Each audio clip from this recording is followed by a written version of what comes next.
दोस्तों, आज मैं आपको सुनाऊंगा परिवार और माँ, 3 भाई एक बहन की कहानी। एक गांव में एक सुखी परिवार रहता था। उस परिवार में 3 भाई और एक बहन थी।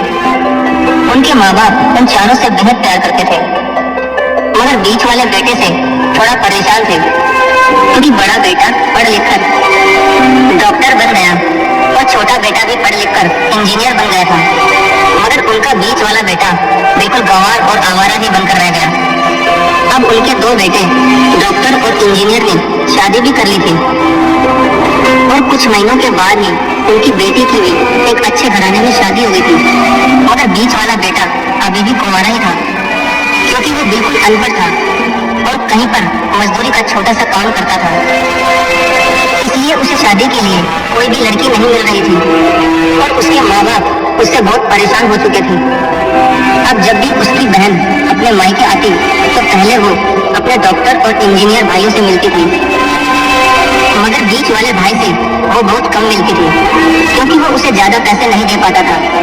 लेकिन फिर भी वो अपनी बहन से बहुत प्यार करता था। अब उनके पिताजी की बीच वाले बेटे की शादी किए बिना ही मृत्यु हो गई। उनकी माँ ने सोचा कहीं अब किसी के मुंह से बंटवारे की बात ना निकले, इसलिए अपने ही गांव की एक सीधी सादी लड़की से अपने गंवार लड़के की शादी करवा दी। शादी होते ही न जाने क्या हुआ, अब उसका अनपढ़ बेटा पूरा मन लगाकर काम करने लगा और पहले से कहीं ज्यादा मेहनत भी करने लगा। अब तो उसे कोई भी दोस्त बुलाने आता तो वो उसे यही कहता था कि भाई पहले तो मैं जैसे तैसे अकेला कमाकर खा लेता था, मगर अब मेरी शादी हो गई तो मुझे अपनी पत्नी के लिए भी कमाना पड़ता है, और कल को आने वाले बच्चों के लिए भी तो कुछ जोड़ना ही पड़ेगा। इसलिए दोस्त अब मैं तेरे साथ नहीं घूम सकता। ये कहकर उसका गंवार लड़का सीधा अपने काम पर निकल जाता है। अब उसके दोनों भाई डॉक्टर और इंजीनियर आपस में ये बात करते हैं कि हम दोनों तो उस गंवार से कहीं ज्यादा पैसे कमाते हैं, इसलिए हम सब घर और जमीन का बंटवारा कर लेते हैं और उस गंवार से अलग हो जाते हैं, क्योंकि अब वो हमारे बराबर कभी भी नहीं कमा सकता। इसलिए उन दोनों भाइयों ने अपनी माँ के लाख मना करने के बावजूद भी बंटवारे की तारीख तय कर दी, और उन्होंने अपनी बहन को भी बुलवा लिया और अपने गंवार भाई से भी कह दिया कि आज तुम अपने काम पर मत जाना, क्योंकि हम सब आज घर और जमीन का बंटवारा करेंगे। उसी वक्त उसकी बहन भी आ जाती है। तभी उसका गंवार भाई क्या है कि तुम लोग बंटवारा कर लो, मुझे जो भी देना हो दे देना, मैं शाम को आकर अंगूठा लगा दूंगा। तभी उसकी बहन कहती है, अरे बेवकूफ, तू तो अनपढ़ ही रहेगा, जमीन का हिस्सा तो आमने सामने बैठकर ही होता है।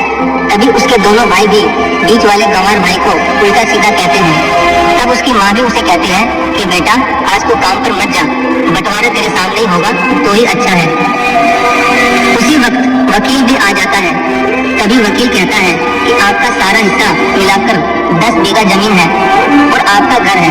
अब ये बताओ कि किसको कितना हिस्सा देना है, मैं उसी हिसाब से बंटवारे के कागज बना दूंगा।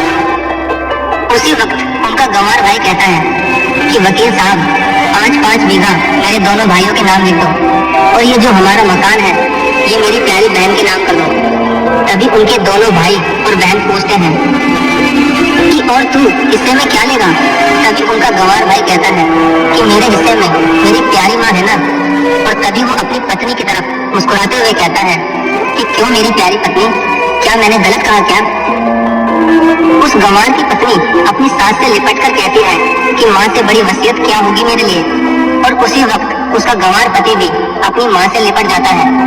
गंवार बेटे बहू के किसी प्यार ने जमीन जायदाद के बंटवारे को एक सन्नाटे में बदल दिया। तभी बहन अपने गंवार भाई के गले लगकर रोते हुए कहती है कि माफ कर दो भैया, मैं आपको समझ नहीं सकी। तभी उसका भाई कहता है कि मेरी प्यारी बहन, इस घर में जितना अधिकार हमारा है उतना ही अधिकार तेरा भी है, और रही बात बंटवारे की, तो बंटवारा नहीं करने से हमारा जीवन रुक तो नहीं जाएगा। क्यों करते हैं हम बंटवारा? क्या हम एक साथ मिलकर नहीं रह सकते जैसे हम बचपन में मिलकर रहते थे?